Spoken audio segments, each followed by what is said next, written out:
Speaker. You're welcome. Thank you for your patience, everyone. Absolutely. I'm going to get to you. I just want to reiterate the points that have been made by several of my colleagues that this map is not about reform. This map is not about fairness. This is a reactionary response triggered by the current administration. I have a master's degree in leadership, and any leadership course I've ever taken says that leadership should be proactive, not reactive. But I want to go back to a comment that was made that says that this current map serves to protect Republicans and disenfranchises black people. That framing was very misleading. I want to just say for your information that black people are not a monolith. Black people are Democrats, independents, and yes, Republicans. In fact, across this country, the number of black voters switching or registering as independent and Republicans has more than doubled over the past decade. And I can tell you in my personal experience, I get calls on a regular basis from black Democrats who tell me they are sick and tired. And they ask me, how can they get involved in the Republican Party? How can they switch parties? I get those calls on a regular basis. And it's because we want results. We're tired of talking points. You could look around our communities, you could look around at our schools. You know, nothing is being done. We are sick and tired of being sick and tired. We want accountability, not assumptions about how we're supposed to vote. This map is a clear example of voter suppression. So let's stop pretending that manipulating district lines is somehow an act of equity or racial justice, because it's not. What this map does is disenfranchise all Republicans, black, white, Hispanic, and otherwise, but intentionally diluting their voices. That's what it's doing. That's not democracy. This is not representation. This is not fairness. And let's talk about our priorities.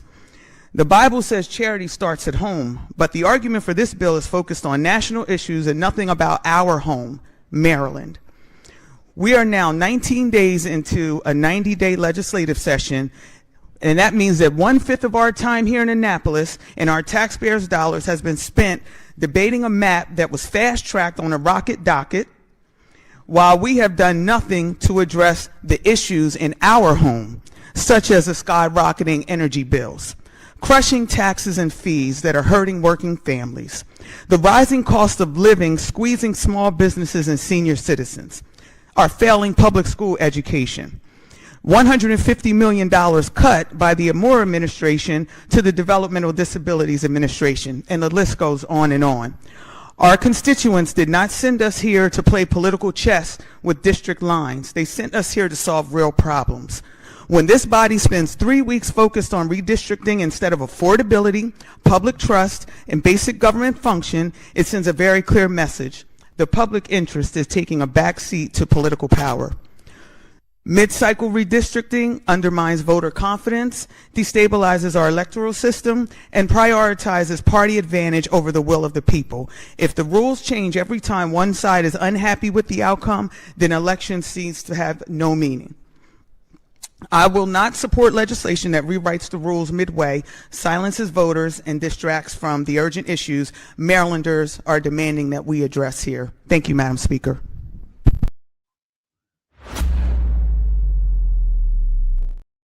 All right, we are going to get into that and more. This is Poppin' Politics, folks. Good morning, good afternoon, good evening to you all as you watch this broadcast. I'm KJ. Let me introduce my co-host.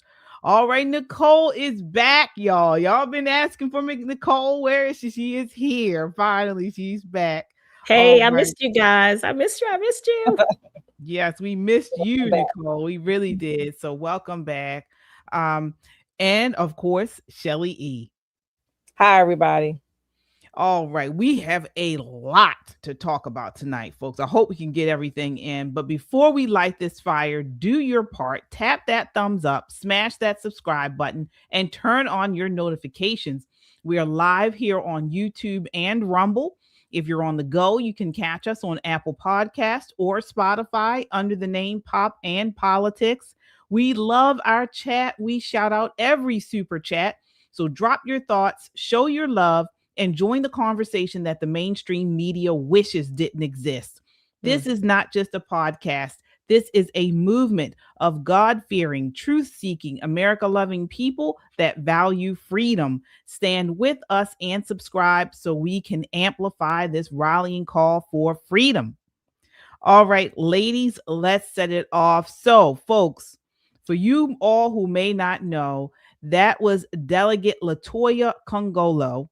And she is part of the Maryland House of Delegates, and she was going off about the redistricting bill that actually passed today. So the House of Delegates passed HB 488 by a 99 to 37 vote. Of course, it was along party lines, approving a new congressional map that redraws all 8 districts to favor Democrats. As if we could get any bluer in Maryland, they have done it. It favors Democrats and likely will eliminate the state's sole Republican-held seat currently held by Representative Andy Harris in the 1st District.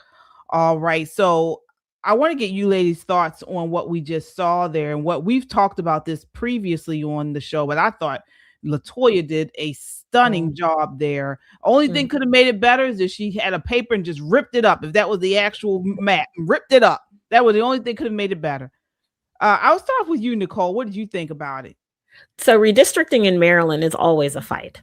It's Maryland is kind of a weird shaped state to start off with. So there's no equal districts, that kind of thing. But the Republicans have centered themselves around the northern part and western of Maryland.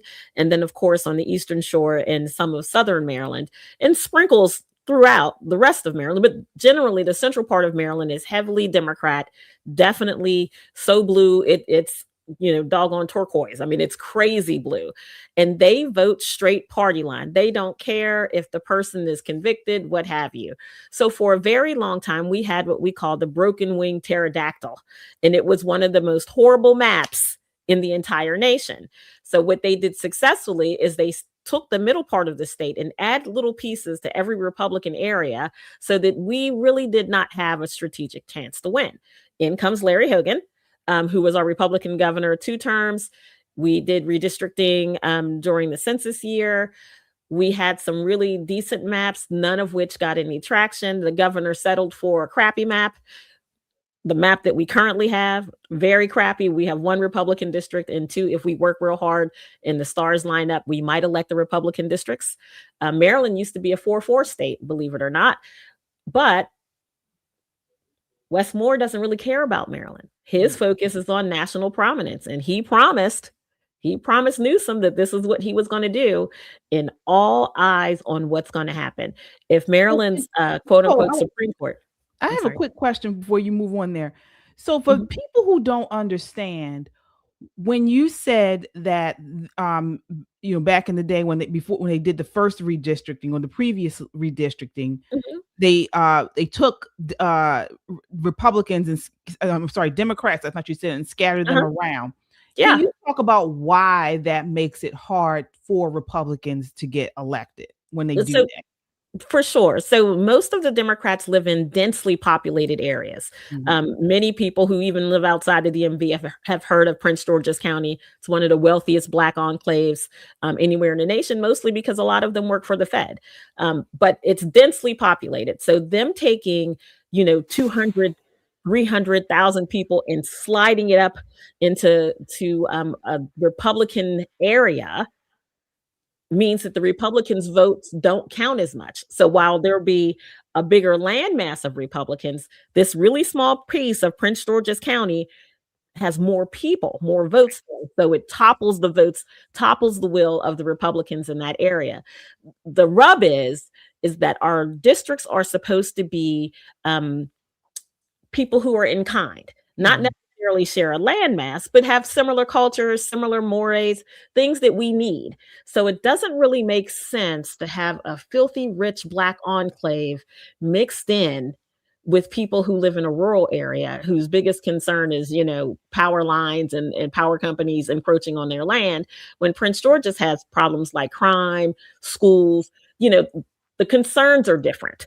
So this is what makes these maps egregious. And this is why they routinely have gotten an F since Maryland is no longer a 4-4. We used to have 4 Republicans, 4 Democrats, and now we have 7 and 1. And they'd very much like to get rid of Andy Harris, who represents a part of the Eastern Shore.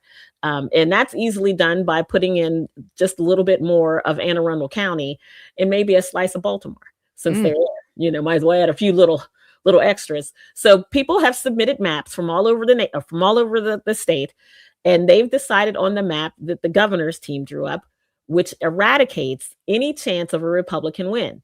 That doesn't mean that if you work really hard as a Republican candidate, if you're running in a D+16, D+20 district, you can work as hard as you want to. That just means for every 1 Republican vote, there are 20 Democrat votes that you have to overcome. So it makes it incredibly difficult to win. And they do it purposely. Gerrymandering is a thing, and it silences the will of the people who live in that area. I know because I live in Steny Hoyer's district. He's been the congressman since I've been alive. I mean, that's how long he sat in that seat. And they've already put a crown on the guy that's supposed to take his place. Ask me if he's from Southern Maryland. Wow. Yeah, Shelley, you heard a Delegate Nkongolo talking about how when we spoke, you said this in your testimony last week, the Democrats and Governor Westmore are framing this as if this is equity. It's about, the previous map was silencing Black voices, and now this is about equity. And Latoya was pushing back against that. Can you elaborate on that as well?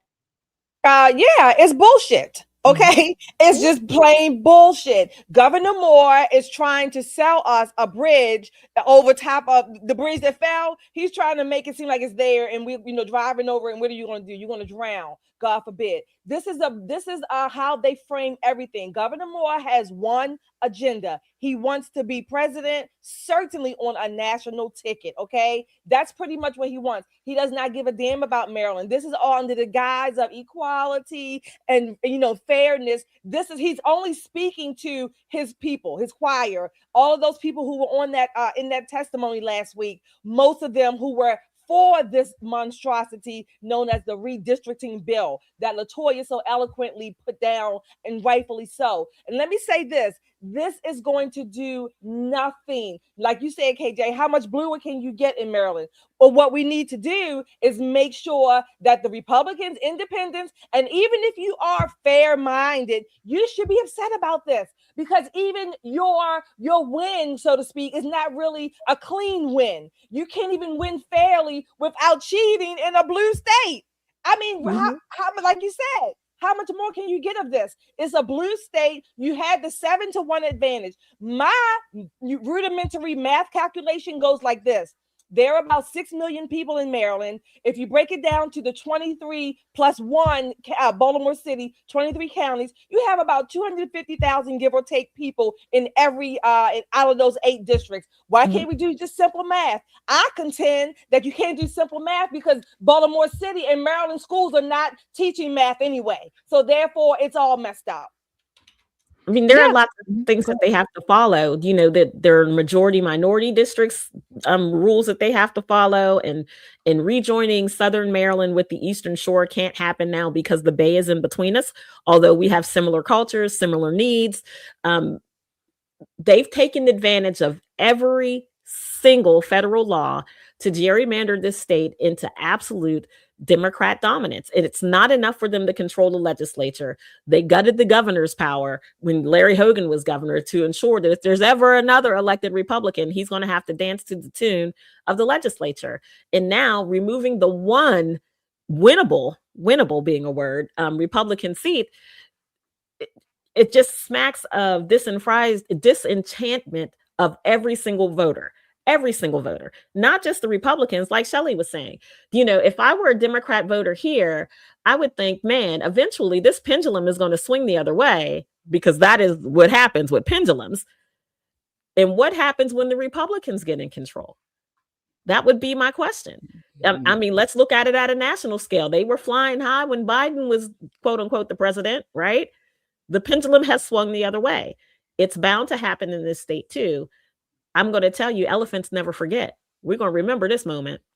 Now, let me ask you, ladies, because we talked about this on here. We know that they are also doing a mid-election cycle redistricting in Texas.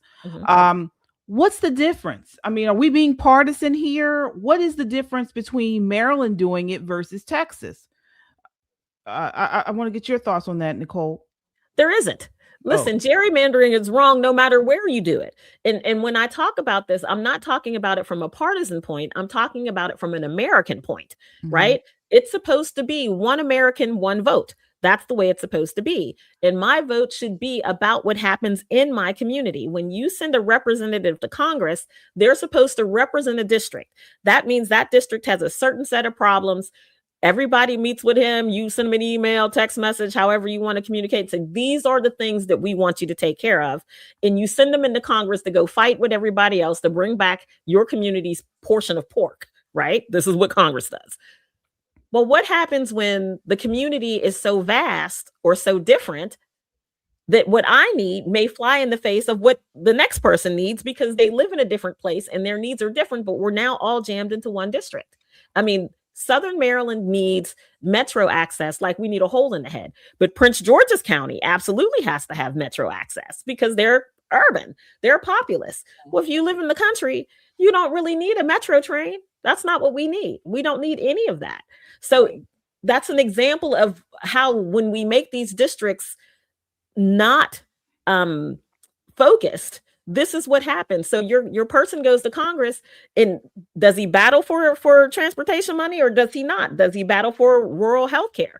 What does the battle become? Or does he battle for a little bit of everything and hold up every single bill in Congress? Because this is what happens in Congress. They're fighting over so much because their districts are so gerrymandered.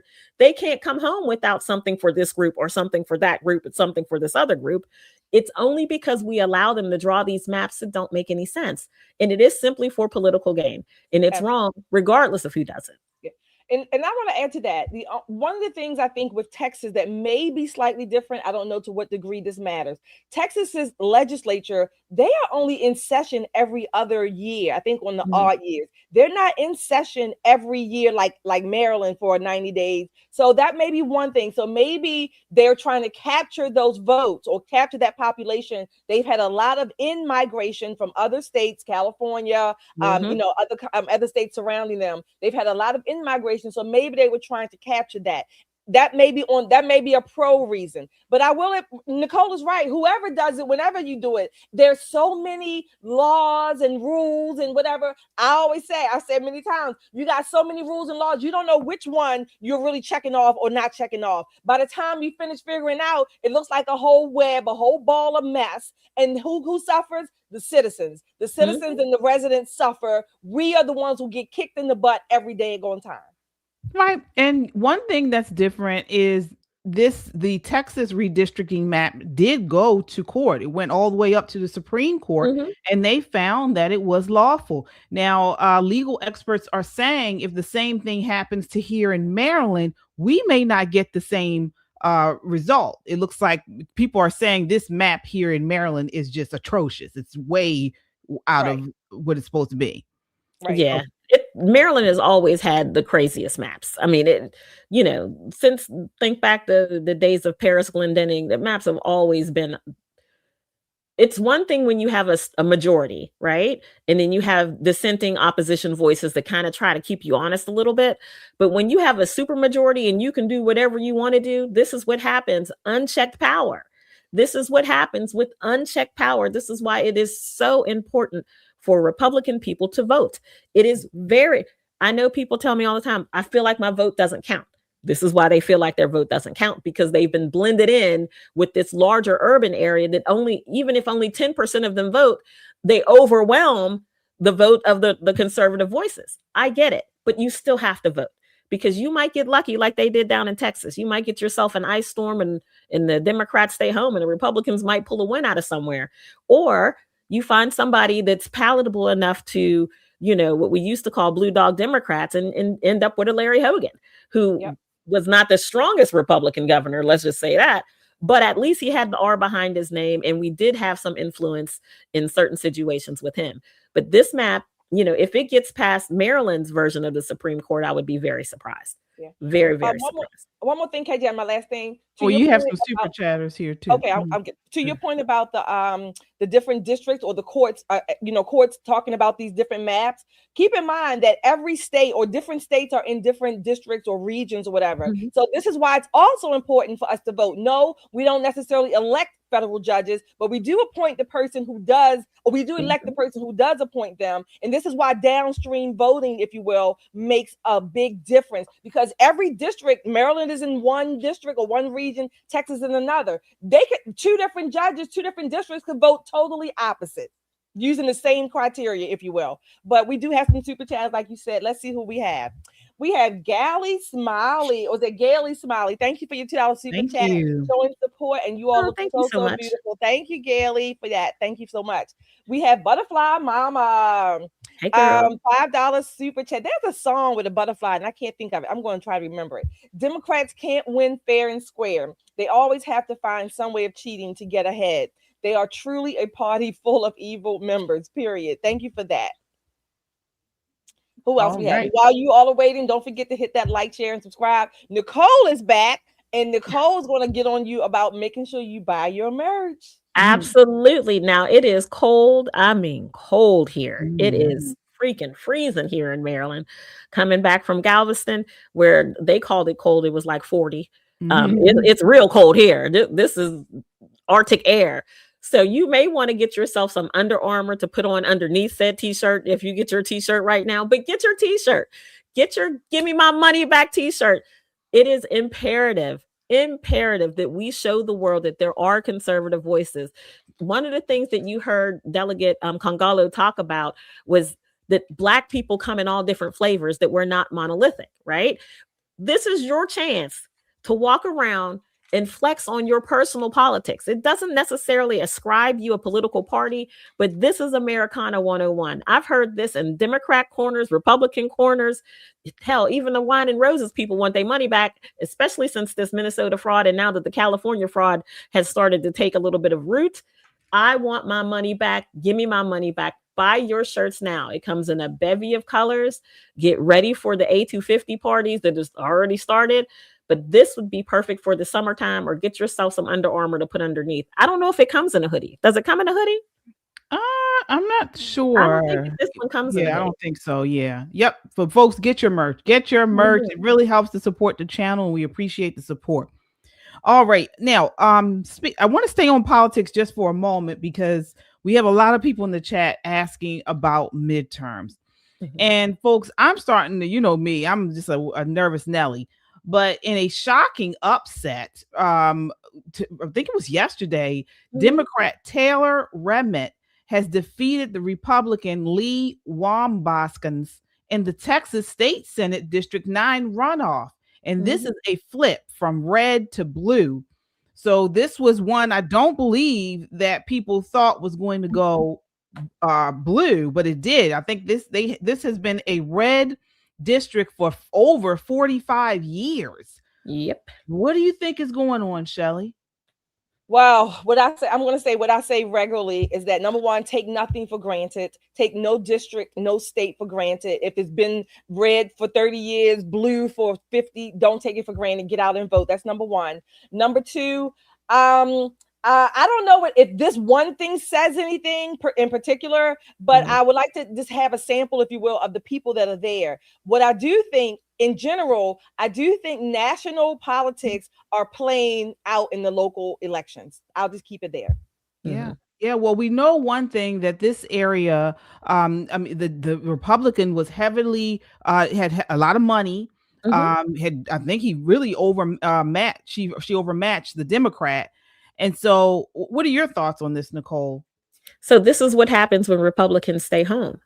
It's the same thing that happened with Trump 1.0, right? As long as Trump's in the White House, I'm good. No, you are not good. So this is where it comes down to party politics. One of the main functions of your state party is to energize the base, right? And nothing has energized the base of Democrats more than what's happening in Minnesota. Now, I get Democrat fundraising emails just because I like to keep my eye on them. And let me tell you, 6 to 8 emails a day. I'm not even counting the text messages, screaming and hollering, we need your support. We need your support. Vote blue, blue, vote blue. They actually started a website where people can go on and pledge that they're going to vote blue. And they call them and they text them and remind them and do all the things that they need to do to energize their base. Meanwhile, Republicans are like, life is good. Trump's doing the thing. This is what I voted for. I need you to keep voting. You have to keep voting. You have to get out and cast your ballot.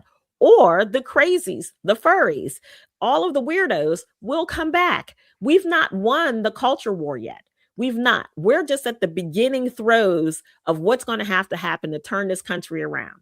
So we may not take our foot off the gas. Trump is going to do the things that he needs to do for his part. We need you to do your part.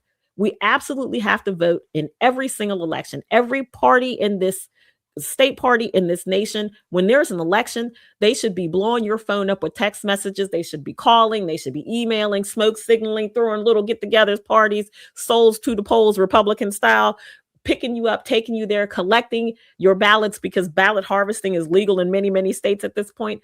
We need to get very active.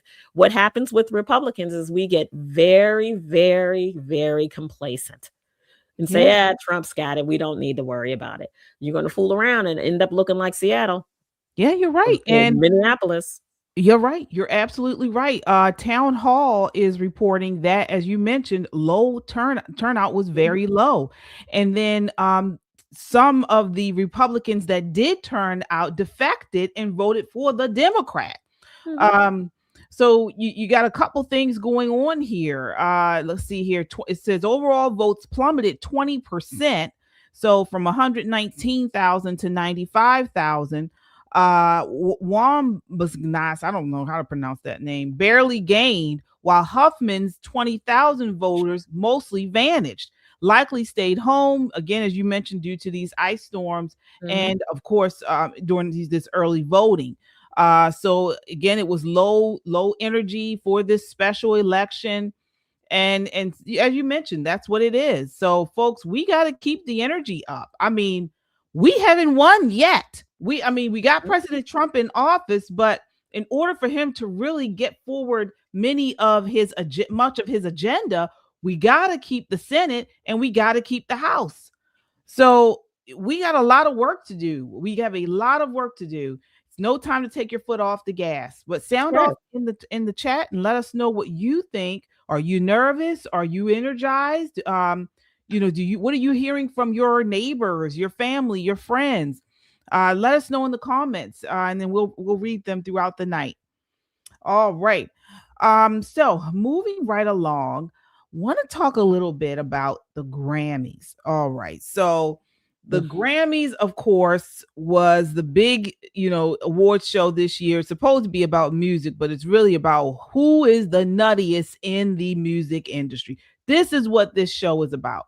No one can sing anymore. There's no, even the live performances were trash. All right. It used to be a time where you did turn on the Grammys and you could get a good show. All right.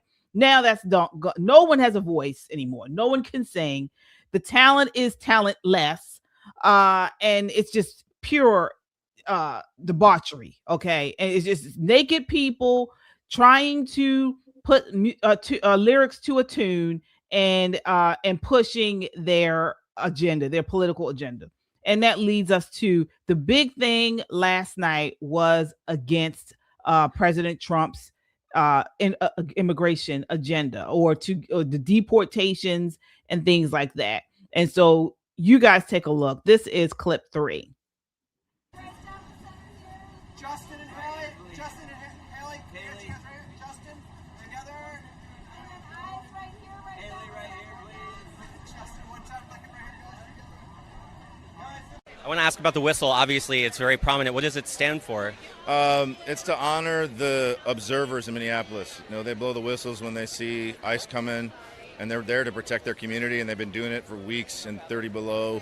And I think that kind of work, it's really great to stop here and to celebrate music and to talk about the power of music and to recognize each other. But I think the real work is in the streets of Minneapolis right now, and I'm here to honor them as well. And again, the last thing I want to say Immigrants built this country, literally. Actually. So this is for them.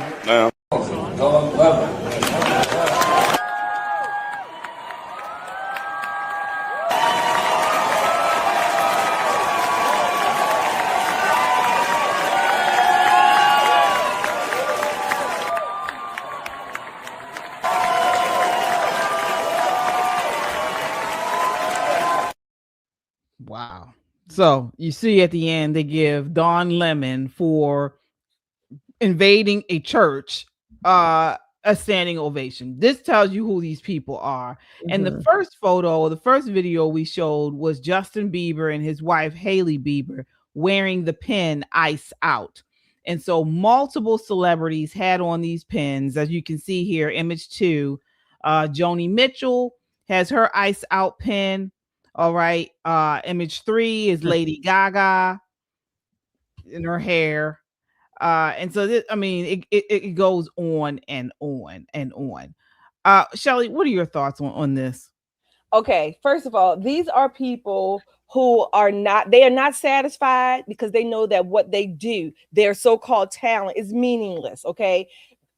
Days of old, the R&B people in my era that I love, they actually sang. They actually wrote their music and produced their songs. Today, you have all these people who are using whatever, everything electronic, AI, fake, and then they want to get accolades for it. So they know themselves that it's meaningless. So what do they have to do? They have to find something that they can claim fame to attribute some meaning to, and it's still meaningless, but that's what they're doing. So this anti-ice or whatever they call it, Ice Out, that's supposed to be, the power statement, the thing that brings everyone meaning and closeness and unity. They are full of it. They are full of it. They are only on that carpet to show themselves, not what they do. Their talent is meaningless, and most people are not buying it. Okay, the Grammys, like all the other award shows, have had a market decline, at least from my day, from my era. Let me say it that way. Okay, because it's all fake. It's all fake. Yeah, I mean, the main point last night at the Grammys were illegal immigrants, and first day of Black History Month. I didn't hear much about that. And speaking of these illegals, Bad Bunny. Okay, so Bad Bunny, if you all don't know, you will know him if you are into football, because he is the halftime show performer this year, and apparently he's going to be out there in a dress and pushing the no ICE agenda and also LGBT. So two wonderful things. Okay, he's going to be pushing at the Super Bowl this year. Well, here he is. He got a Grammy, won a Grammy last night, and he's again talking about a message of Ice Out. Clip 4. I'm gonna say Ice Out.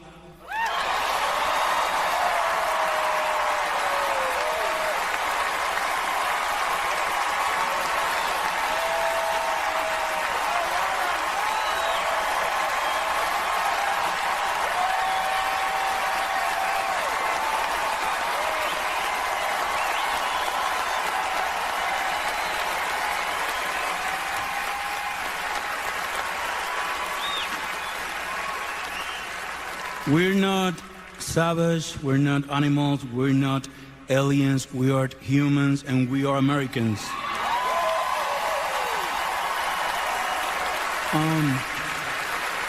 Also, I want to say to the people, I know it's tough to know, not to hate on these days. And I was thinking, sometime we get contaminados. I don't know how to say that in English.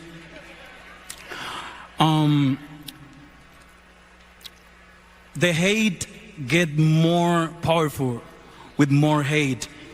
The only thing that is more powerful than hate is love. So, please, we need to be different. If we fight, we have to do it with love. If, we don't hate them, We love our people, we love our family, and that's the way to do it. With love. Don't forget that, please. Thank you. Thank you, God. Poor thing. He don't even know that much. He doesn't even speak much English. Nicole, what are your thoughts? You know, he's right. The one thing that he got right was love conquers hate. He's got that right. And I would love for him to pack up him and all his folk and go back to their home country. That's love. He's Puerto Rican. Girl, let me tell you, it's a territory for a reason. There's a reason why it's not a state. Let me say, pack them up. When I say I have had enough, it would be, so here's the thing. I know Democrats love their slaves, whether they're housekeepers, you know, they're raising their children, they're walking their dogs, cooking their meals, combing their hair. Nowadays, I get that, because deporting the people that they have working for them for the very large part illegally is a big problem for them, because no longer can they pay them loose change on a dollar. They have to pay Americans actual livable wages. And so I know where that's a hardship for them. But when you take a look into the glassy eyes of everybody who was on that stage and the people in the audience, eventually, once they come down from whatever the hell they're all high on, because everybody's pupils is dilated, maybe, just maybe, they'll think about it. Listen, Chris Brown, if you want to support illegal aliens, let's pack some up and we'll bring them to your compound. We'll bring some to your mom's house. We'll drop some at all your baby mama's house. And that way you can take care of them, because I don't want to pay for it. And I shouldn't have to pay for it. You guys, in that room was enough money and enough space to take in what? Maybe 300,000-400,000 illegals. We could have rehomed all of them. But you've seen the videos when they talk to them. Oh, no. Not, I don't mean for me. I don't want them near my house. Every single one of them lives in a gated community. Justin and Hailey Bieber don't even live in the United States. They still live in Canada, in the woods, right? So these are people who have no idea what's going on in the world. They hand out these ice out buttons in their swag bags when they come to the event. And I get it. It's group contagion. It's the cool kids doing the cool thing. But what they don't understand is the regular everyday Americans who are being impacted by this. I would have loved to see the guy who was dressed like a delightful chimney sweep, the black guy who was crying, him say Dakar. He's a country singer. He's a country singer. I don't care what he's saying. Somebody should have helped him with that tux. I'm going to say this. He should have stood at that microphone and screamed Dakar's name. Because how do you make that right? Ice that out. For all the women and the children who have been beaten, raped, and brutalized, how do you make that better? Are you going to write a song about it? You're going to open up your computer and auto-tune something? Because that's exactly what their plan is to go back to their happy lives, their cushy homes, behind the fence, behind the gate. Meanwhile, regular people are paying the price for their errant politics. And that's got to stop in this nation. We've got to stop that cold. Yeah, I agree. Shelly, what are your thoughts on this, seeing what they did and pushing this stuff out here?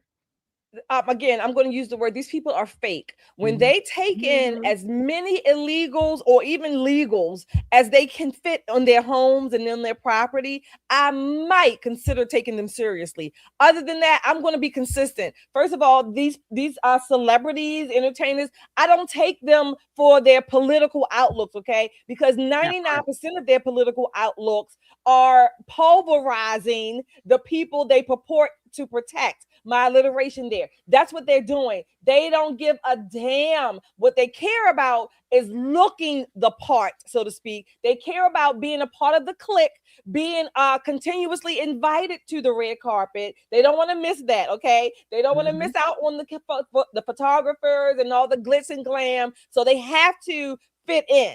This is their ticket of fitting in. Again, their talent is basically null and void nowadays. The so-called things that we call talent, it's really not. So what do they have to do? They just want to be a part of the party. They want to be invited to the party. Frankly, my dear, in the words of Rhett Butler, I don't give a damn. Yeah. Well, there were a very few, as far as what we could see, that were not drinking the Kool-Aid. One was Emily Austin. I believe she is a sportscaster. And when everyone stood up for Billie Eilish and Bad Bunny during their acceptance speeches, where they were slamming deportations and ICE. She and her guests remained seated.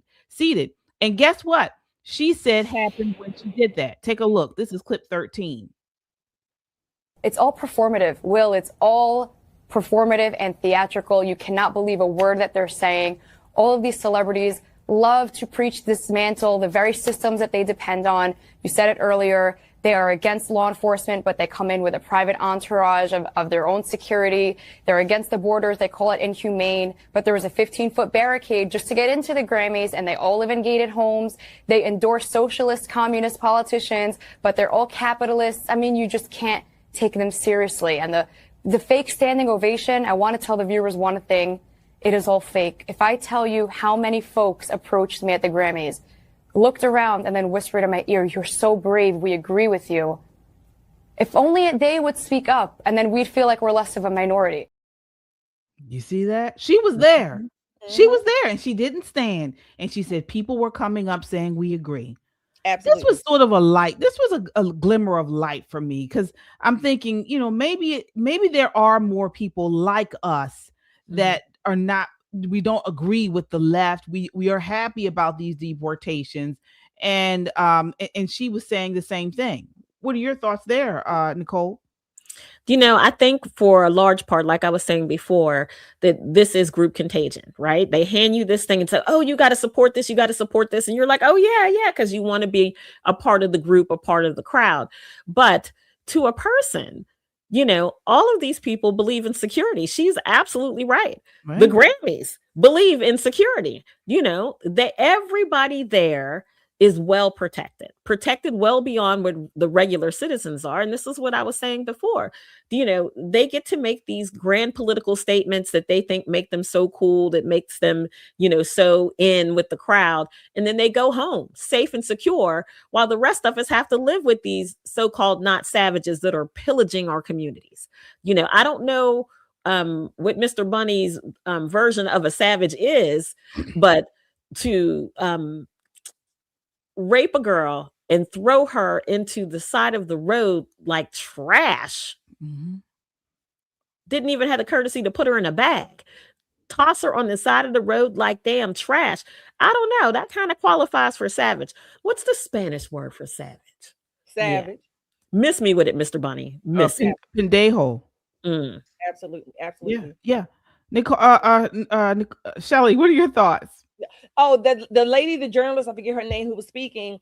I love that, because I think we have all experienced that to some degree. I certainly remember as recently as during the scamdemic, when I would wear my MAGA hat, red, whatever, or something with Trump, and a number of Black people, particularly Black people, would come to me. "Oh my gosh, that's cool. Where'd you get that from? I like that. Oh, I could never do that." Things like that. So I mean, I agree with her, and we do need more people on our side, or of our perspective, if you will, to push back. Maybe you're not a registered Republican, but you don't agree with that shit. Okay. You don't agree with the Bad Bunnies pretending that he's a chick or whatever. You don't agree with all that. You don't want your children having to see that, or go into dumbed down schools, or schools that are not doing them any good. You don't want all of that. Okay. Maybe you might not be registered R or red, but speak up. Okay, speak up, push back. And again, there are many more of us than maybe we know about, because the media doesn't necessarily give us that idea that it is. That's why I always say, get with real people in real time, in real life, and that will shape your reality way more than the media. Art imitates life, I think, more so than life imitating art. Absolutely. Absolutely. Folks, as you come in, please hit that like button. It helps to get this video out in front of a wider audience, and subscribe. We need your support. Every time you hit that, when you hit the like button, this pushes this video out in front of more people. And so that way, it helps to tell YouTube more people need to see this video. So do that. And if you haven't done so already, subscribe. All right. We're here. Yes, Shelly. Gailey Smiley's back with us. Thank you for your $20 super chat. Thank Gailey you. Please don't cancel me. Am I the only one that's on the fence with ICE? Mm-hmm. People comparing them to Nazis are irritating because they don't speak up for Jews the last 2 years. But can you speak on that? Do you think something they do is justified? Okay. Oh, okay. I think I understand. Okay. Yeah, she's asking if if we believe or feel that ICE has gone a little too far. Oh, okay. You want to answer? Yeah, I'll give my opinion on that. No, I don't. And I'll tell you why. Because what we're seeing in the mainstream media, in the videos, is manufactured chaos. Okay. This is what they want us to fall for. All right. ICE is in multiple states, multiple cities all over the country, and they're deporting more people. They're deporting more people in Texas, in Florida, in other states, and they're not having these issues. What we're seeing on the news unfold is purposeful. It is the left. It is Marxists creating situations that they know are going to go viral and pull on the heartstrings of everyone. And this is what, and then you see things like this, people getting hurt, violence, shot, killed. This is what they're doing. We cannot fall for it. And I've said this multiple times. Do not let them manipulate you and pull on your heartstrings, because that's what they're trying to do. This is this is the Democrat playbook in everything. They lie, they cheat, and then they use these types of things because they have full control of the mainstream media to pull on our heartstrings, and we can't let that happen. We cannot. They need to keep doing what they're doing. This is the Biden's fault. But you ladies, Nicole, what are your thoughts? So here are my thoughts. ICE is doing a fantastic job all the way around. What you're seeing on the nightly news coming out of Minneapolis is not an average American standing there with the sign protesting, which is 100% legal. Listen, if you've got a problem and you like your illegals, get out there with your sign and say, yay, I love illegals, but you may not impede an investigation, whether it's federal, local, state. You jump in front of a state police officer while he's trying to do his job, and you're going to either have a really big knot on the top of your head when you wake up in jail, or you may indeed get shot. This is what we pay them for. They are, understand, law enforcement. They're here to enforce the law. This is what we paid them for. I think KJ's right. The mainstream media does what it's supposed to do in showing you images that elicit this very emotional result. But what they're not showing you is, even in this very blue state, Maryland, every single day I see some kind of ICE thing happening around me, because one of my offices is in a majority Latino area. I see them arresting Ethiopians. I see them arresting, people from Saudi Arabia. I mean, they're pulling everybody who has a detainer. And that's what they're supposed to do. And they do it peacefully, 99.9% of the time. But what you only see in the media and what you hear about in the media is the most salacious thing, right? Because ICE is doing a good job is not a sexy story, and that doesn't sell.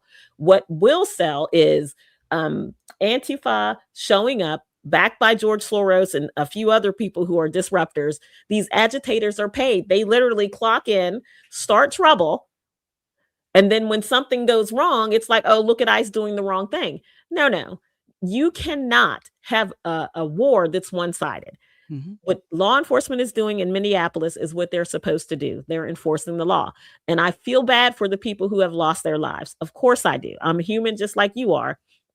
But I also feel bad for all of the plain everyday Americans who've lost their lives at the hands of these illegals. Absolutely feel horrible for them. Yeah. So I always find a little bit, is it Gailey? I don't understand. So I'm not even going to address the Jews part with ICE. I'm not sure about that. I don't know what you're talking about. However, I'm always of the mindset that there can be government overreach in any agency, in any bureaucracy, in any administration. So I'm always going to reserve that as an American citizen, to have our government limited in as much as it can do, as much as it can be. Having said that, I support ICE. I I want the deportations. We talked about that last week. I still want the deportations, and I want these illegals gone. So that has not changed. But I don't think one has to negate the other. Right. All Yeah. right. All I got right. the part that she was saying about the Jewish thing. And she's right. Anti-Semitism has been on the rise. And by Democrats comparing ICE to Gestapo and to Nazis, it's just wrong. It's distasteful, and it does speak to their anti-Semitism. We have really irritated their demons, right? Okay. And we knew that this was going to happen, right? We knew that we were going to irritate their demons, and the demons were going to kind of run wild for a while. We're in that part of the Band-Aid moment, folks, where it still hurts a little bit, but the only way this nation is going to heal if we get that Band-Aid off and let some air get on top of these problems. We have to go in and debris. That means get all the gunk out so that we can be healthy again as a nation. Yeah, right. Absolutely. All right, we have one more super chat. go I'm ahead. sorry. We have Kung Fu CJ. Thank you for joining us tonight. $5 super chat. He says the MSM is not telling you the full story when it comes to ICE and the Jews. Okay, I got it. That's what we're talking about, the Jews. But go ahead, KJ. Yeah. Thank you so much. Yes, and so one thing that we have not heard a lot about is the way that they are saying, that the president and the administration and all those that support the deportations are racist, are xenophobic. We hate immigrants. Well, guess what?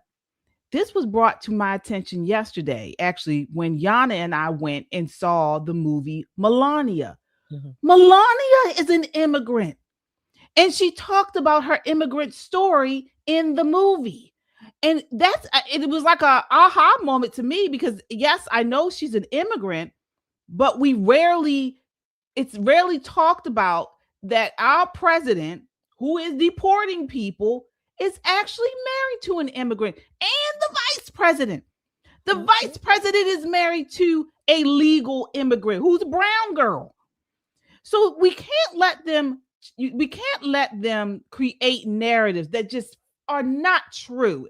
And when you really take the time to think about this stuff, you understand both of them are married to immigrants. Most legal immigrants agree that we need to deport illegals. They do. Because they did it the right way. And the movie was fantastic, folks. We have you guys, we have a new website here under Metro Conservative Media. We have a brand new website launched. All right, here it is, metroconservativemedia.com. Going over there and check this out. We have a article and the video for the review that Yana and I did of the Melania movie. I'm not going to go into it right now. We got about 20-minute clip here and an article talking about the Melania movie. We loved it. It was a great movie. A lot of surprises in there that we talked about in this review. But please, after you finish watching us tonight, go on over to metroconservativemedia.com and check this out. We got great clips. All of our clips are on here. Then we also have articles to go along with these clips. Again, this is one here. For our Melania movie review. The press has tried to trash this movie. It really surpassed, as far as the box office is concerned, it surpassed all of its markers, even with everybody, going against it. So definitely check out our review here on metroconservativemedia.com, our brand new platform for you all. So we can congregate here, and you can get all of our clips and movies, and articles there as well. metroconservativemedia.com. All right.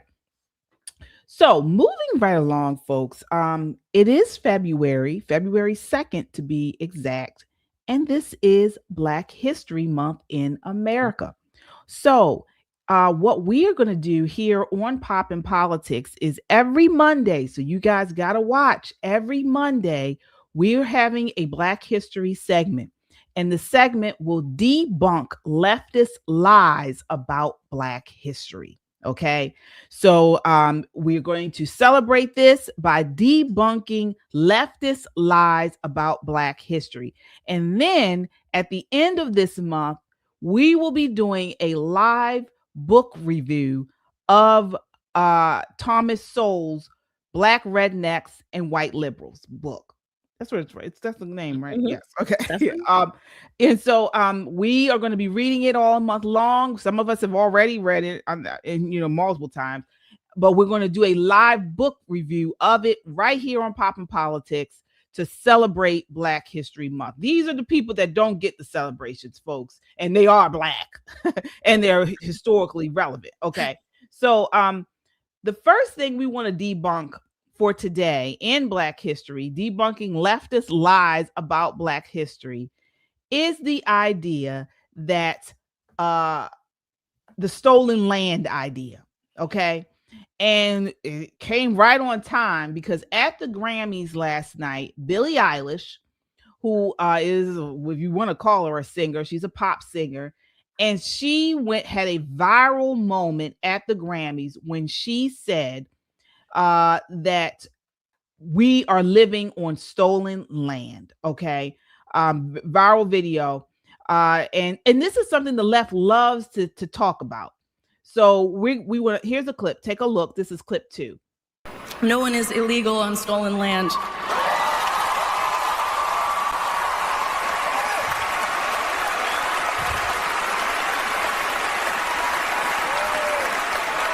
And yeah, it's just really hard to know what to say and what to do right now. And I feel really hopeful in this room, and I feel like we just need to keep fighting and speaking up and protesting, and our voices really do matter, and the people matter. And I say sorry. Okay. All right. So, ladies, let's get into this. But the truth, which they never say out loud, is this is not the case. And it really erases us as Black people. Okay. And so I want to talk about this stolen land narrative because it assigns a collective guilt, and Black Americans don't fit it. So I want to get your thoughts on this, Shelley, the idea that we are here, on stolen land. Yeah. No, it's not stolen land. First of all, the United States purchased, if you will, or obtained California after the gold rush. Okay. Yes, we know it used to be a part of Mexico, in the 1800s or something. But no, it's legally America's land. And let me say this real quick. I know you're going to get into it. All those people that live in California, all these celebrities on all of these acreages and large homes, whatever, all of that is stolen land. Then give it back. Give it back. Let me see you sell your houses, your land. Give it back. Go ahead and give it back. Let's see you do that. I'm gonna stop there for now. All right. Yeah, Nicole. I mean, enslaved Africans did not arrive here voluntarily. We did not own land, write laws, or control borders. So this idea, you can't blame the descendants of slaves for a crime they didn't commit. And right now, I'm just talking about Black folks. I'm going to talk about white folks too. But this idea we're on stolen land is it's ridiculous. It's ridiculous. And it is a catchy little slogan by people who say we need to say something because the land grant's not working. For those of you who have never had the great displeasure of attending any kind of Democrat function, they don't generally open with a prayer. They open with a land grant where they, name off all of these Indian tribes and yada, yada, yada, and yada, yada. And then we all live on stolen land. No, ma'am. No, ma'am. So this is how war works. We fight, I win, I take your stuff, and I might help you. Might, just a little bit. You can live here, but there's going to be some issues and consequences for you. Or perhaps you have a piece of land that I like very much, and I say, Shelley, I really, really like that watch. I'm going to give you $300 for that watch. You sell me the watch is not stolen. The watch has been duly purchased. So the idea that we live on stolen land is just a catchy Democrat catchphrase for people who don't have the good sense to crack a book, or those who did not pay attention in fifth grade. Fifth grade, they explained all this. Yeah, they laid it out pretty plain in fifth grade. Right. And this is why we want to debunk this stuff. And folks, particularly Black people, because a lot of Black people vote Democrat. You're a fool if you let them tell you this type of stuff, okay? Because one, this suggests as Black Americans that we're perpetual outsiders. that America isn't ours, that we don't even belong here. Our roots don't count. Okay, we got 400 plus years of lineage here. We built the infrastructure, the agriculture, the wealth. We fought in the American wars. All right. And so if anyone earned the right to call America home, it's us. But you sit there, you're on stolen land, and it's ridiculous. You look like fools. All right. And then when we talk about white Americans, all right, we all fought side by side in every major war. White Americans, Black Americans, we built the towns, the farms, the railroads. We suffered together. Okay. The Great Depression, the World War Wars. So again, this is all shared, and you don't erase a shared history by pretending it never happened. Exactly. So I guess part of their argument is that Black people who were some slaves in California, or they were brought there primarily for the gold rush, if I'm not mistaken. They were brought there primarily as slaves to go and work the mines. So part of their argument on the left is that, oh, we Black people who were slaves, we still were not given the land. Our land was taken from us, our freedom. But California, when they came into the Union, they had to come in as a free state. Okay. So all those slaves were, well, I would say most of them were freed before California could even enter the Union. And again, California was purchased by the U.S. from Mexico after the war for about $15 million, some books say. So it was purchased legally. The Black people were freed. If that's the case, lefties, again, give all of your land either to Mexico or give it to all the Black people in California. That's how you settle that. Yeah, well, these leftists are not just talking about California. It's all over the country. Okay, they're not just talking about California. I can't remember who I heard saying this, and I believe it was in New York. I mean, they are not talking about per state. They're talking about all of America is stolen. That's what that's their frame of reference. And it's just not true. Okay. And it is, we will like you mentioned, Nicole, there's conquered. There's two things in this world. You're either a conqueror or you're conquered. And this is what it is. Freedom wasn't given. It was fought for. We all fought for this. Even in Civil War, 360,000 Union soldiers, mostly white people died as Union soldiers in the Civil War. Okay, 200,000 Black soldiers fought for the Union. All right, so we all shed blood for this land. We fought for it. We own it. America corrected itself through sacrifice, if you ask me. Listen, it's still happening. We fight for freedom every day. What do you think ICE officers are doing in Minneapolis? Right. What do you think that they're doing? They're not there for kicks and belly laughs. They're there to protect this great nation. It is astounding to me how we have put labels of superstardom on people who just don't have any kind of loyalty to the nation that's made them great. None whatsoever. I'm not saying you have to, drink the Kool-Aid and be, Betsy Ross. I'm not saying that. But when it comes to basic fundamental truths about this nation and who we are in this world, I need her to stop and think, if America did not exist, what do you think would be happening to the world? Do you really think that your view of the world would be any bigger than the slit in your hijab, honey? Because that's what you would be wearing. There would be no Billie Eilish music. There'd be no heroin chic. There'd be no knee socks and mini skirts. You would be covered up in drapes. You could pick from black, or black. Those are your color options. And you'll look just like the ghost standing next to you. That is what would happen if we decided, you know what, you're right. It's stolen land. Let's just walk away from it. And everybody, I don't know, find a piece of land that's never been inhabited before by another people. Where would we find that? Name me a country that hasn't had a war to protect and defend its borders. You know where she should go? Poland. Poland is a great place for her to go. I want her to try to sneak into Poland. Since it's stolen land, she should just be able to wander right on in there. Let me tell you what the Polish are going to do. They're going to put 2 bullets in your head and charge your parents for the bullets. That's what they're going to do. You may not, under any circumstances, breach Poland's borders. And they have made that abundantly clear. They don't have an immigration problem. They do not. They don't have an assimilation problem. They do not. Because if you try to sneak into their nation, they will kill you graveyard dead, and they don't care if you don't like it. They don't care. Denmark is starting to become that way. When you start seeing some of the most liberal countries in the world, Denmark, the Netherlands, when they're saying we've had enough, we can't take any more, no more hijabs, no more call to prayer, we're not taking any more people in, they're knocking down the quote unquote ghettos where these people live.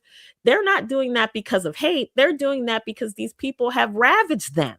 You can't even walk down the street, man, woman, boy, or girl, not just women that are being attacked. They're attacking men too. It's just a matter of time. And if we did not hold the banner for freedom every single day, fight for freedom in this nation, honey, you would be walking around in a hijab. You really would. Yeah. Yeah. But sound off in the comments, folks, and let us know what you think. You know, do you believe we're living on stolen land? And if so, what role in history did Black Americans play in this? Do you believe Black Americans are living on stolen land? Let us know. Sound off in the chat. Let us know what you think. Every country, every civilization has, I guess, been built on top of another. That's called world history, if you will, or the history of humanity, humankind. Every civilization has. If you dig down deep enough, with archaeologists and historians still do, you know, particularly in South America, over in the Middle East, you're going to find remnants, if you will, of other civilizations. We know that. That does not mean that the land is stolen. We are here now living. Those people, may God rest their souls in peace. They're gone. Those civilizations are gone. We built on top of them. Again, those people, those celebrities, all these people, lefties saying this, give up your land, give up your homes, give them up. If you believe your land is stolen, give back the deed to that bank. Whatever you need to do, just go ahead and donate it to wherever you want your cause. But this stolen land is BS. Americans have paid for by blood, sweat, and tears, and some cash. Many of the states in our country, many times over. You know, Shelley, you got a point. Maybe I should call my mortgage company and say, you know, this stolen land you got me paying for every month. I feel like I should get a bigger discount since it was stolen from my people. You know, I feel like maybe we're even at this point. Just go ahead on and send me the deed and we'll call it even. Yeah, good luck with that. Good luck with that. All right, folks. Sound off and let us know what you think. And folks, as you come in, hit that like button. It helps to get this video out in front of a wider audience, and we appreciate the support. All right, changing gears a little bit.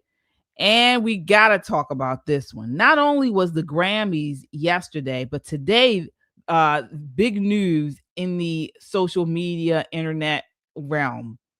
Dan Bongino is back. Let's take a look. This is clip 12. The third group of people I want to address are the grifters out there who mistakenly thought I wasn't coming back. Now, I am back. The Podfather is back. And I'm here to take back this movement. This movement's been hijacked by a small group of dipshits and bums and losers who are nothing but doomers under the frame of accountability. I'm all about accountability. I just showed you what we did or what we didn't. Did I not? I'm not sitting here going, hey, trust me, bro. I showed you. If you like it, great. If you don't, that is absolutely your constitutional right. You paid for it to go out and go, that sucked. I would have done something different. Okay, but you didn't. You didn't do anything different. I'm not sure if you volunteered to serve or not, but you didn't. You sat in the front row with your popcorn, ankle biting, throwing this popcorn at the ring at 2 guys in there sparring away, fighting for this country while you did shit. You just talked about it. So you didn't do anything. Now, I'm back on the air. I'm not going to take on every single thing in one day in one show. But I'm telling you right now, your bullshit, I'm done with it. The grifter bums, all you guys are a class of doomers. Everything sucks all the time. You would have done it different. You didn't do shit. You did nothing. You didn't volunteer. You didn't ask. You didn't give up your show to do. You did nothing. All you did was bullshit people and say nothing's happening. And then when we tell you, oh, it just happened, you move on to something else you say is not going to happen. And then when that happens, you move on to something else. Totally full of shit. Thank you. There's some number. This was from an Epic Times here. Nothing's happening. 35% increase in espionage arrests. That's not nothing. You don't have to like it, but it's not nothing. Okay. 78% increase in China-related espionage. Again, not nothing. 112% increase in Asian applications. 20% drop in the nationwide murder rate. Again, you don't have to like it. You could say, I would have done 21. Yeah, but you didn't.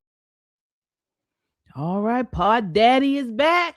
Pod Daddy is back. Bongino. Shelly, what did you think? Wait a minute. We have a super chatter here. I'm gonna mess this up. I think it's Terry Ray. $20 super chat. Ladies, I love your patriotism and dedication to the USA. I don't often catch you live, but I always listen at some time later. We are not living on stolen land. This is conquered. Yes, one land. Thank you very much, Terry. Thank you for that super chat. All right. Okay. I got a question. I don't know who was Dan talking to or about. That's number one. I was like, wait, what is he talking about? The number two, he's back. Like he said, I'm glad he's back. I'm actually glad he's back in this role at his podcast because I didn't think he was too happy at the FBI anyway. I didn't get those vibes that he was there. But I'm glad to see him back. I just didn't understand who or what he was talking about. Honestly, I didn't. Nicole, I think I know, but who do you think he's talking about? What group of people you think he's talking about? Well, I'm not going to call out no names, but he was talking to the group of conservatives who said, oh, when Bongino was in the FBI, they weren't doing anything. Cass Patel didn't do anything. He's talking to the naysayers. He's talking to all the doom and gloom people who are saying that we're going to get crushed in the midterms. Trump's going to be impeached. The world is going to end. And, I really know who killed Charlie Kirk. All of those people is who he's talking to. But I'm going to tell you, Dan Bongino would be sitting in Congress right now if Maryland wasn't gerrymandered. Right. If Maryland wasn't gerrymandered, Dan Bongino would be a congressman from the great state of Maryland. Do you imagine our state would be better off with Dan Bongino? Yeah. My gosh, this is what I'm talking about, people. This is why that gerrymandering sucks, regardless of who does it, because it keeps great talent like that out of the halls of Congress in doing a podcast or working for the FBI, which is, honorable work, taking no credit from that. But boy, I'd love to see him on the floor of the Congress, giving it to somebody. That would be a much better use of Dan Bongino's time. I agree. Yeah, you're absolutely right. And on all accounts, he was talking about people on our side or so-called people on our side who have been very against President Trump and his agenda, and also what Dan Bongino was doing, and people who are pushing lies and misinformation from the right without any support, without any data, just pushing out lies, just out here talking badly about what President Trump is doing, and they haven't done anything. And whatever, say what you want about Dan Bongino, but that man put his neck out on the line.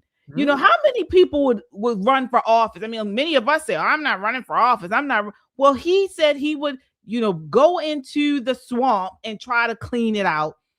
And, whether he was able to do it or not is still left to be said. I don't think he could, or at least do it to the extent that he wanted to do it. All right.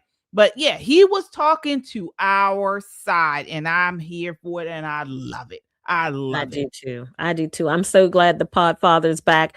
Let me tell you, in this particular space, his voice was missed. Because although there are a lot of men who have podcasts, and many of these men have like reaction type shows, like they show a video and they react to the particular video, Dan has a wide enough berth of knowledge that he can speak intelligently about many, many things from practical experience. So I think he has a particular unique niche in this area, and that thing was missed. That thing of experienced person was missed among all of the opinions. Here's a guy who actually boots on the ground, and I think that makes a difference. Well, then some of the people, I guess some of the people he's talking to, are they saying or I guess intimating that maybe not so much Dan himself, But are they? I know some of them are upset about the Epstein. They were upset about that. I guess that Mhm. crowd, right? They were upset about that, and they're from at least based on what Dan is saying. I got the impression that he's talking to people who are saying to him, "Well, what about Epstein? You before you went in, you were saying that you wanted to expose the government, and you didn't do that." Mhm. So that's why I was like, "Why is he?" I didn't understand why he's going after them if these people are saying, "Dan, before you went there, these are the kind of things that you were saying you were going to do, but you didn't." So that's why I didn't understand why he was so, I don't know, Angry about it. think I'd be necessarily- pretty Good. pretty miffed about it, especially from people who don't do it. And his point being, you're not even a Monday morning quarterback. You're Right. like a Wednesday third string corner. You know what I mean? You're not even on the playing field. So it's hard when people don't understand how big our government is. Like Shelley talks about it all the time, how vast these agencies are. And while yes, the president comes in and he brings 5,000 people with him, and you change all the heads and the secretaries and the deputy secretaries, but you still have your rank and file bureaucrats running these agencies. Now, to a very large degree, we need these people. These are the people who literally keep the government running when we're switching from one party to another party or from one leader to another leader. We need people who know what button to push to make the check print. Somebody who knows what to do in order to unlock this particular thing, like regular folk. The problem is when those regular folk get indoctrinated against their nation, and nothing is more important to them than electing people who's going to keep them paid, not the mission, not the job they're supposed to do, but just like this is a regular job. Working in federal service is different than having a private sector job. You have a mission and you're supposed to stay on mission, regardless of who the leader is. That's the thing. And when they stop doing that, it becomes hard no matter who changes. And you saw that in Biden's administration, and you're seeing it in Trump, what we like to call the swamp, right? Mhm. These are the people. These are the people who we think, oh, they're just federal workers. That's our swamp.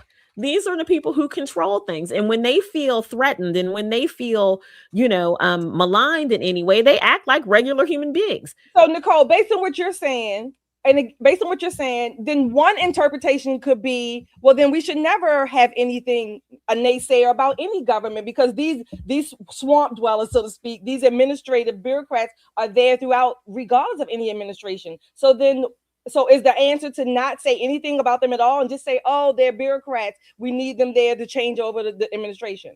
Oh, no, not at all. Listen, I am 100% holding people accountable for their behavior. Again, being in federal service is very different than having a private sector job. So working in the private sector, you hire a bunch of people and then you get one person who says, you know what, I'm going to start a union and we're going to strike, and you're going to fire his butt. You're going to fire him dead. Like, get your stuff. I'll just mail you your stuff. Just go on home. Right. It's different in federal service because you can't do that. Right. They have a bunch of protections. They have their own union. And for a very large part, we need them. Think about it. When the United States had Operation Iraqi Freedom, one of the biggest mistakes that Bush made during that time was that he went in and he did what we call de-Baathification, which means everybody who belonged to the Ba'ath Party, who were aligned with Saddam Hussein, were automatically fired. Everybody go home. Well, in a totalitarian government, everybody belongs to the ruling party because you want to work, you want to have a place to live. So by sending everybody home, there are no doctors, no nurses, no policemen, no firemen.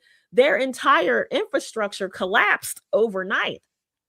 And we're there telling them, no, we're from the United States and we're here to give you freedom. And they're like, we just want the lights back on.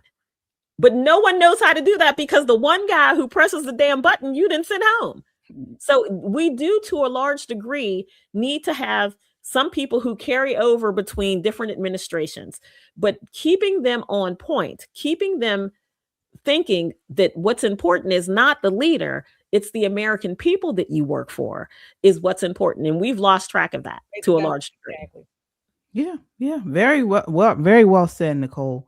And I'll even go, I think he was also talking to the talking heads who have never worked in government, never run for office, never even worked on a campaign, okay, but have been talking about what everybody else is doing wrong. They've never even thrown their hat in the ring to run for anything. don't even really do anything grassroots. But they've been talking about everything that everybody else is doing wrong. All right. Telling people that this is a lie and that's a lie, not providing any evidence towards it. These are the people I think he was talking about as well. Okay. He's just like, because he kept saying, you do it. You come in and throw your hat in the ring. So I think he was really talking to those people also. I agree. And I think I have one person in mind, but I'll let him do it because I believe he's going to start naming names. He's going to have a show. He's going to have a show about. All right. So, folks, you sound off and let us know who you all think Dan Bongino was talking about, and let us know in the comments. All right. I'm going to change gears a little bit. And talk. We were actually talking about government. Let's talk about city government, and in particular, New York City. So, folk, the left loves to talk big about compassionate governance until they actually have to govern.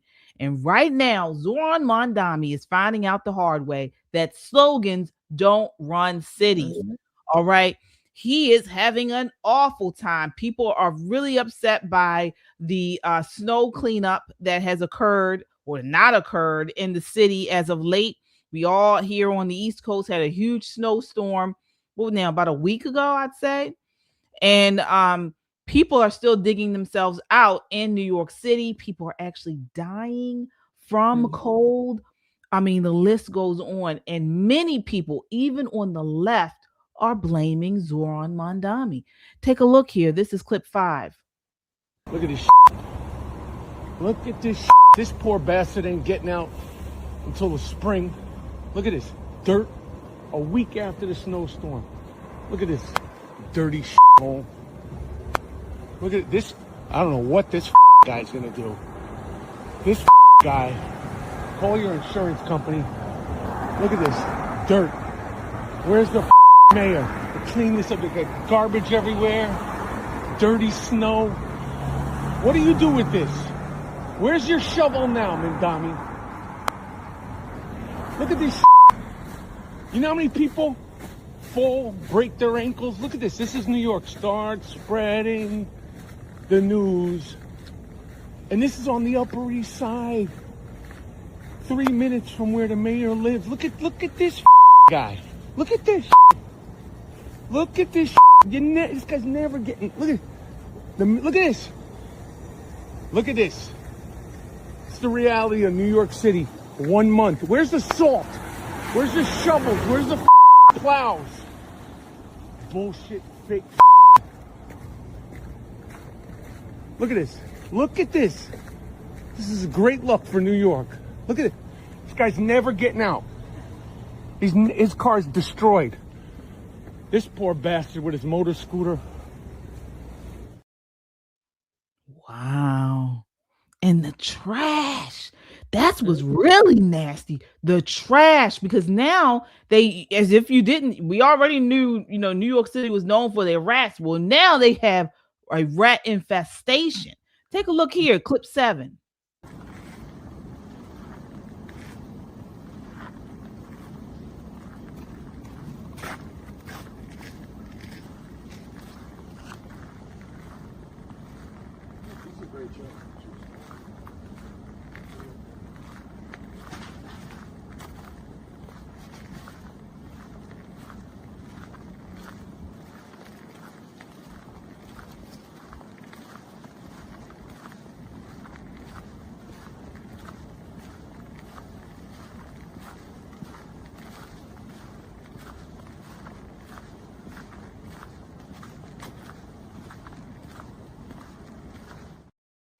I mean, it's crazy. Shelley, what are your thoughts? Well, okay. First of all, the trash. I think the trash was there before the snow in some aspects. Number one, which doesn't give any kind of applause, if you will. Not saying that. I think the trash was there before the snow. That's number one. Someone asked in the chat, why didn't they shovel themselves out? I don't know. I mean, even when it snows here, we do have the city that comes through with the trucks and everything, but you still have to do a little bit of digging yourself in some aspects, right? So I don't know that. But the bigger thing is this. There are five bureaus in New York City. Mamdani's house, I bet you, was cleared from top to bottom, end to end, every corner of the lot, the gated fence. I bet you he had no ice, he had salt, everything. That's what y'all paying for. That's what a democratic socialist city looks like, I guess. There's still a hierarchy, and all you New Yorkers, you ain't it. Yeah. Mm-hmm. Yeah. I mean, people are at their wits' end. I want to get you in on this, Nicole. But before we do, take a look at this, clip 9. Mayor Mamdani, the Bronx is horrible. It's a mess over here. You can't get to all streets, but you need to get to some over here in the Bronx. It's a fucking mess. I mean, why can't he get to all streets? That's what city government's supposed to do, right? So 2 things. One, shout out to New York for actually having snow, because when I arrived home, I didn't have any snow. I had an ice rink. Oh, right. My yard was iced from end to end. I could not even park my truck. It's just ice, hard ice, maybe a foot and a half of just straight ice. You could walk on it. Maybe if you were a good ice skater, you could try your luck. Many people have broken their tailbones trying to get from point A to point B on this ice that's everywhere. So if we can move ice, he can move snow, right? With his budget that's maybe 10, 15, maybe 20 times greater than ours. I think at some point, good governance has to come and slap him upside the head and say, okay, you actually won. Now you have to do the job, right? It's very different in theory than it is in practice. It is very different to say, I'm going to do all of these great things. But then when you get there, you actually have to live up to the promise. This is the horrible thing about elections. You might mess around and win. Now what? He is clearly outclassed.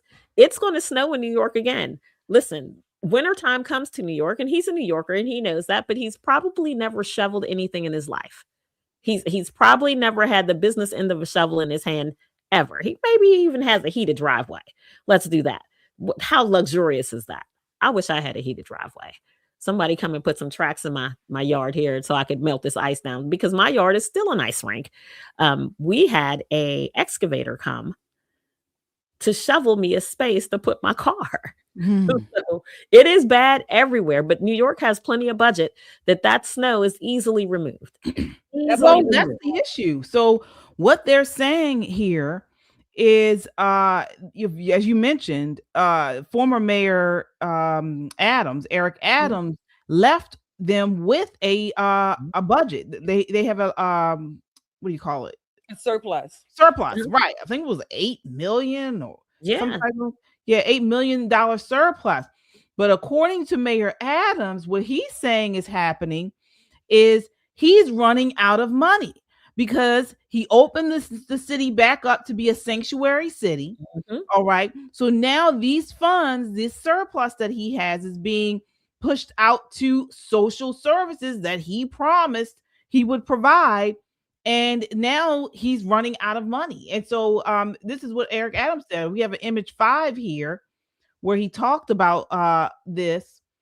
Facts have a way of getting in the way when slogans replace math and blame replaces leadership. Bond rates gave my administration one of the strongest credit ratings in New York City history because we governed with discipline, not fantasy economics. He talks about with $8 billion in reserves. Okay. He says every budget passed under my administration was approved by the city council, including Mayor Mamdani's city council comrades. And thank God I was there, because their reflex has always been to spend first and ask questions never. We dragged this city out of COVID and absorbed a $9 billion migrant crisis without layoffs, raising taxes, torching our credit, or bankrupting working New Yorkers. And here's the part socialists hate saying out loud. Free is a lie. Every so-called free program comes with a price tag. All right. So there you have it. So that's what he's saying is going on. Shelley? Sounds a little bit like a state we call MD, Maryland. We had a $6 billion budget surplus. We had a I guess what, AAA plus rating, credit rating. What's his name? Moore, that was gone in less than a year, about a year, and we accumulated some debt after that. So sounds like that. Look, there is no greenback that a socialist, a communist, a Marxist, a bureaucrat doesn't think that they own if it's yours. There's not green. When they see greenbacks, they get like orgasmic. Okay, that's like a thrill to them to spend somebody else's money. Mamdani has not been in office. Only been in office about a month or so, and $8 billion. I mean, $8 billion. Come on, all of that's already allocated for and spent already, such that the streets of New York City, all of you Upper East and West Side people that voted for this, so it's so popular, and you want to be in the in crowd. Well, you are in. You are stuck in your snow space. Mm-hmm. But the good thing, those buses are free, right? You want a free ride on the bus? I know, right? They're not free. Nothing's free. He lied about that. He lies about everything. Listen, if I told you so had a face, it would be Zamdammits. Okay. That he has the actual face of I told you so. I told you so. He lied to your face. He did it with intent and on purpose. And guess what? Now he's showing you what you can expect. Today, I think it was today, maybe been Friday, where he named an ex-con, the commissioner of the DOC, Department of Corrections. I mean, at some point, the people who voted for him have got to be saying, damn, like, what have we done? What have we done? And it's probably the point where the rats start knocking on their door asking for more food because the trash they have outside has been eaten. This city is going to hell in a handbasket. And those of us who used to go up just for the weekend and spend a bunch of money and have a good time, we don't do that anymore. Look, I don't think he lied. I said when he was running, he's telling them what he's going to do. I don't think he lied at all. They just thought it was, it was so cute and comforting and compassionate, whatever. But we have a super chatter here. Josh, hi Josh. Josh is back with us. Hope you are staying warm and not snowed in. We have Kung Fu CJ. Thank you. Sorry for that. Thank you.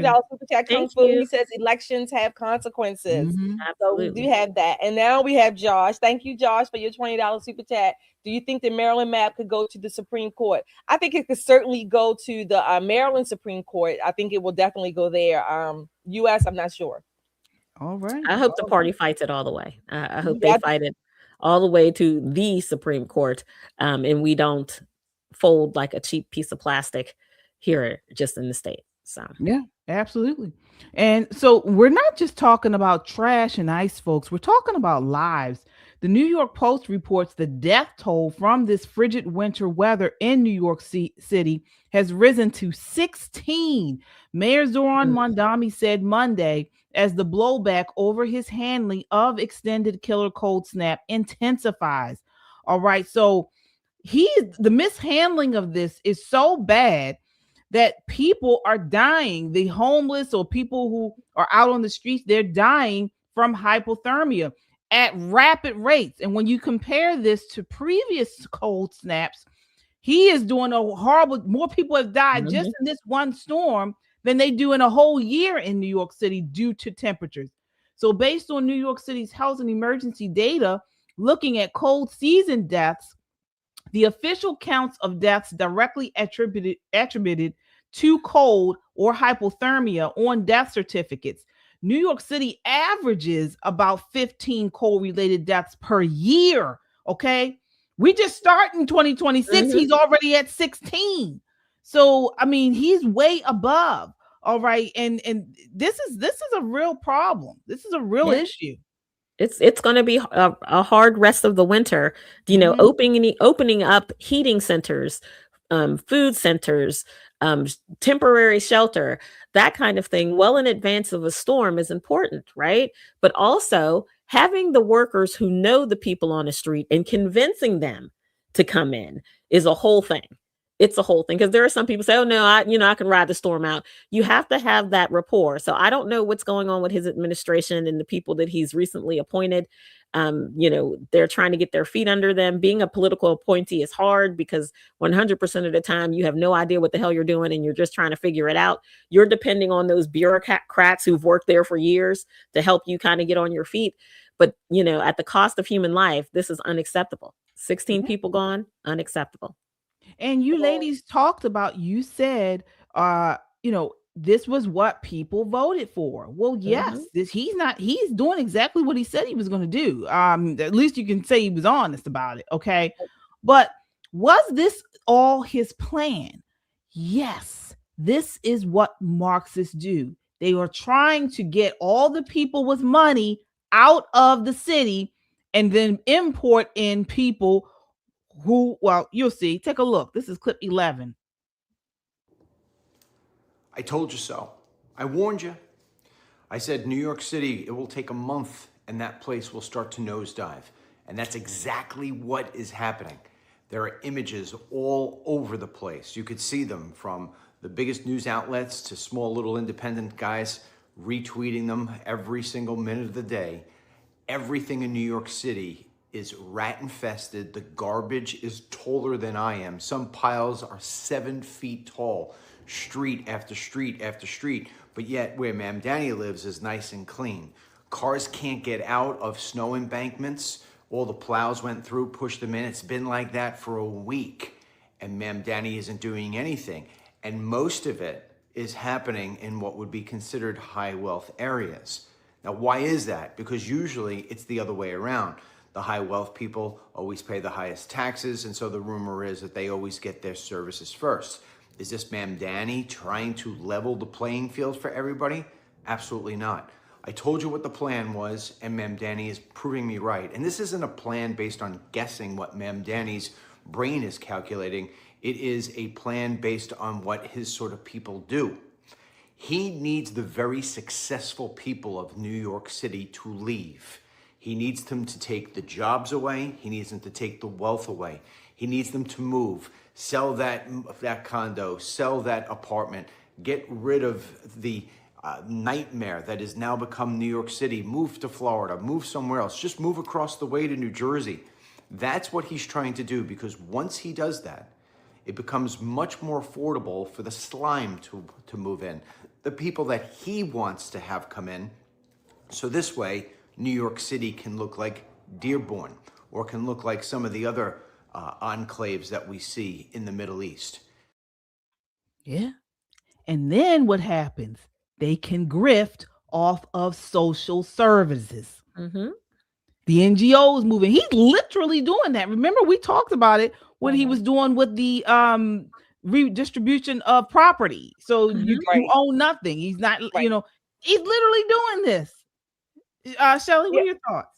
The thing is that when all these, I guess I'm going to call it the poor people, when they come and inhabit New York City or any other place, where are they going to get the money from? Because the NGOs are largely, well, let me say it this way. Under this administration, there's been more of a crackdown on the fraud and the NGOs. Mm-hmm. So where's the money going to come from? These people are going to be living in virtual hellholes, talking about rat holes. They really are. What was that movie a long time ago? That Ballet something movie with the guy, he left India. I forget, one of those I forget, it was a popular movie, but Slumdog Millionaire. Yes, yes, Slumdog. Yeah, that's what it's going to look like. The slums again. All those people are going to be where he came from. Yeah, and all of those wealthy people, they're going to leave again. But interestingly enough, we talk about it all the time. These are the people that voted for this. Okay, the wealthy people, and then they're going to be able to afford to leave and leave the trash literally for those homeless people who didn't vote for this. Because I doubt if a homeless person even went to the polls. Okay, I mean it's I don't even know what it is. It's a travesty. It's a travesty to see this great city, one of our greatest cities, go down this quickly. I don't know. I mean it's just pathetic. Yeah, it is. It is, folks. Sound off in the chat and let us know what you think. Do you think this is exactly Mamdani's plan, or is there something else going on here? Sound off in the chat and let us know. All right, final segment of the night. More breaking news out of actually all over since February started. Major SNAP benefit changes start this month as well. Take a look. This is clip 8. In tonight's deep dive, major changes for SNAP benefits going into effect when the clock strikes midnight. The Congressional Budget Office estimates that more than 2 million people could lose benefits because of new work requirements and changes to exemptions. It's all part of President Trump's signature tax and spending plan passed last summer. Our Alex Brochet joins me now, along with Eric Mitchell, the president of the Alliance to End Hunger. Alex, I'll start with you. Break down what's changing overnight. Well, Andrew, let's start with this work requirement, a new 80 hours per month work requirement for able-bodied individuals. Also, a part of that is now they're for individuals that are aged 18 to 64. Previously, the work requirement capped out at about 55. And for family members that take care of dependents, they used to have an exemption for dependents under the age of 18. Now that has shrunk, and it ends for dependents under the age of 14. We also saw exemptions removed for homeless individuals, veterans, and young adults who are in foster care. Additionally, this bill significantly restricts benefits to only apply to certain lawful permanent residents here. It eliminates eligibility for others legally present in the United States. But as you mentioned, the Congressional Budget Office estimates that between 2025 and 2034, 1.1 million people will lose SNAP benefits. Another 1 million people, it estimates, could have those benefits reduced because they are no longer eligible for exemptions. All right. So, Nicole, I mean, is you heard a lot of things are being limited or cut. Is this heartless? No, this is what I voted for. This is what I voted for. This is what I encouraged other people to vote for, because, you know, God's word tells me that men need work. Idle hands is the devil's work, right? People have to have a purpose. And even if you are down on your luck, you know, people have lost jobs, they've been furloughed and all those kind of things. You know, if you don't have savings or you've blown through your savings and you want to be on some sort of state gift, a gift from the taxpayer, the very least you can do is contribute to your own well-being. 80 hours in a month is nothing. We spend more time on pop 80 hours a month. You know what I mean? And all of us got other jobs. Some of us got several other jobs. But to say that you don't want to work as an able-bodied adult with teenage children is foolishness. You have to work. You have to contribute to the economy. It's good for your spirit. It's good for your soul. It will give you a sense of purpose. And who knows, you might actually like it. Start a career. Get on your feet. What do you know? Things like that happen when you try. So now you actually have to participate, and that's the best thing. It absolutely is the best thing. Yeah, Shelley, I mean, some people are saying that this is heartless. Now parents with children who are 14 or older can now be subject to work requirements, when before parents did not they were exempt. Oh my gosh, folks, for you listening on Spotify, Shelley is actually laughing her heart's content. Yes, that's right. It's heartwarming. Okay. It's actually heart strengthening to move. It's called cardio. It builds heart and muscle. I am tickled. Yes, I am. Give me my money back. All those people who were cut, we're getting the money back. We're getting it back. Give me more. I want more, but I'll take this as a start. Yes. 80 hours a month. Are you serious? And Nicole, I don't care if they don't like it. I don't care. You don't get to get my money for free, and I gotta go out here and hump every day. No, no. If I'm gonna use my money, then I'm gonna use it for my own comfort, not yours. Okay, exactly. It's heartwarming. My heart is overflowing. I can't contain it. I got good measure, pressed down, shaking together, and running over. That's what it feels like in my heart right now. Yes, that I am tickled. Yes. Now, what about the waiver, the stricter waiver rules? So now states can no longer easily waive these work requirements in areas with high unemployment. So good. Good. That's good, because if we got hurt on the job and we needed workers, workers comp, Do you know the hell you have to go through to prove that you can't go to work? You can go to the unemployment office, workers' comp office on 2 crutches, 2 casts, a bodysuit, and they will still tell you, what can you do? Can you type? Can you blink? Or whatever, whatever. Right. You got to do all of that. It's good. Kind of exempt. Again, look at my heart. Press down, shaking over. Yes. Yes. Absolutely. Absolutely. So KJ, here's the thing with this unemployment rule. It's a thing when there's no jobs in your area. So think Alaska, right? Where it's great, vast, and very few jobs, or maybe somewhere in Hawaii, where there may not be a lot of tourism industry, like Maui, since the fires, right? So if you have 10%, I think, or more, then that gives you the federal exemption. But there's not any place that has unemployment that high. I think locally the highest unemployment is in the District of Columbia. And I don't know if you go to the DC often or not, there's plenty of jobs open. You see signs all over the place. It's gotten to a point where people depend on the government to take care of them. And that is not the design of government. They believe it's the design of government because for generations, the government has taken care of them. There is a family that lives we don't have much, by the way, of HUD housing type things here in this community, but the few little places we do have, there's a grandmother, the grandfather, all of their adult children, those children's children, and now the grandchildren are all living in these, HUD subsidized homes. And it's not because they don't have jobs. I think almost all of them work, and some of them work for the government. Let's do that. I think it's just because it's a mindset. Why do I want to pay what they call market rate rent when I can live here for free? Now, yes, of course, I don't have any freedom because they can come into my home. They can tell me who I can have and who I can't have, where I park, all of those things. And they inspect your house as if you're some kind of degenerate, filthy person. And they do that a couple of times a year because, you're living on the government dime.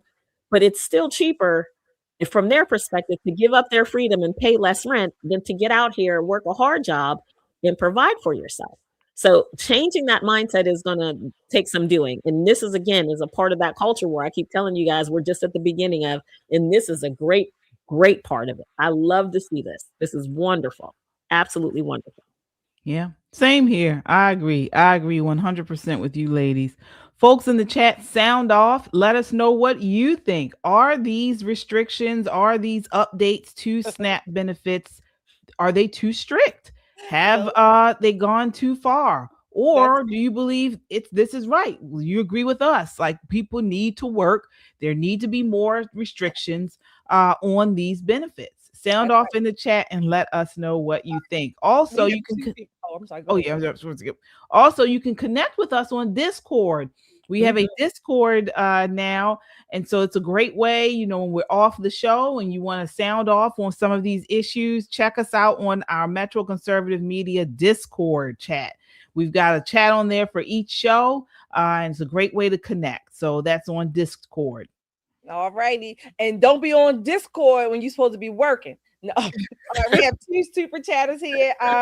Raph and me, thank you for your $5 super chat. If the Democrats truly cared about immigration, they'd approve the thousands of applicants waiting to come in legally. Okay. Absolutely. And Jessica, hi Jessica, thank you for your $5 super chat. She says, why do people in blue states flat refuse to primary these useless leaders? Is this going to be the visual when the FIFA Cup and the Olympics get here? Probably so. Probably so. What is that? I don't know. Is it this summer or next summer? In California, I think, in 26. Yeah. But I want to add to the SNAP benefits. You know what I always say too? Ain't nobody starving in the United States. Ain't nobody starving. So go to work, and that will, you will ensure that you eat something. Yeah. I can't wait for the other restrictions to come. And I think restriction is the wrong word. I think the new nutrition that comes with SNAP. So it's supposed to be nutritious food. You should not be getting, ready to bake pizzas and steak and cheese and all of that. You should be buying chicken and salad and eggs and milk and peanut butter and that kind of thing. I think a lot of people are going to say, you know what, I'm better off working. And that is the desired effect. That is the desired effect. It's supposed to be people call it a safety net. I hate to say that because what happens is your foot gets stuck in the net and you're there forever. More of like a trampoline. You hit the bottom and bounce yourself back up. That's what it's supposed to be. And hopefully we can get it to a point where Americans get back to that mind thought that you have to work, and you're an adult person, you need to work. Yeah, I'm right there with you. All right, folks, that does it for us tonight. Did we get all those super chats? I think we did. Yes. Okay, good. Okay. Oh, you know what, KJ? Laura said that her dad passed in the chat. Oh, no. So we're so sorry, Laura, for your loss. We are Yes. so very sorry, and we'll be praying for you and your family. May his memory be a blessing. Yes, indeed. Yes, we will keep you in our prayers, Laura. I am so sorry to hear that. Definitely you're in our prayers. All right. Wow. Okay. Well, folks, that does it for us tonight. Again, we will be back tomorrow. We'll be back tomorrow at 7:30. So a little earlier for you guys who need to catch us early. We'll be here tomorrow at 7:30 right here on Pop and Politics. If you need us in the meantime, you can check out Just the Guys podcast at Just the Guys podcast right here on YouTube. That's our brother channel here at Just the Guys podcast. They just had a live show on Saturday at 6:30 p.m. You can watch that live show. And then, of course, they have another one coming up this Saturday. All right. And then I have my other channel at KJ Christian Conservative, where I talk about the news and pop culture from a biblical perspective. So you can follow me at KJ Christian Conservative right here on YouTube. All right. That does it for us tonight.